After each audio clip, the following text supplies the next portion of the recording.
কয়েক ঘন্টার মধ্যেই দেশের ১১ অঞ্চলে বজ্রসহ ঝড় হতে পারে বলে জানিয়েছে বাংলাদেশ আবহাওয়া অধিদপ্তর। এই অঞ্চলের নদীবন্দরগুলোকে ১ নম্বর সতর্ক সংকেত দেখাতে বলেছে সংস্থাটি।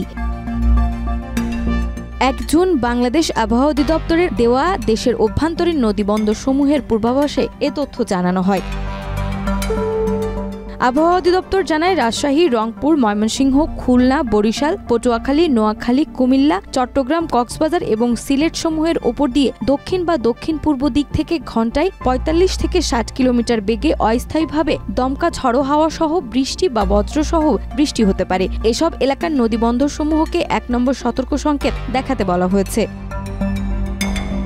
পূর্বাভাস অনুযায়ী আজ সন্ধ্যার মধ্যে ময়মনসিংহ, চট্টগ্রাম ও সিলেট বিভাগের অনেক জায়গায় এবং রাজশাহী, রংপুর, ঢাকা, খুলনা ও বরিশাল বিভাগের কিছু কিছু জায়গায় অস্থায়ীভাবে দমকা হাওয়া সহ বিদ্যুৎ চমকানো, হালকা থেকে মাঝারি ধরনের বৃষ্টি, বজ্রসহ বৃষ্টিপাত হতে পারে। সেই সঙ্গে দেশের কোথাও কোথাও মাঝারি ধরনের ভারী থেকে অতি ভারী বর্ষণ হতে পারে। এছাড়া সারা দেশে দিন ও রাতের তাপমাত্রা প্রায় অপরিবর্তিত থাকতে পারে বলেও জানানো হয়েছে।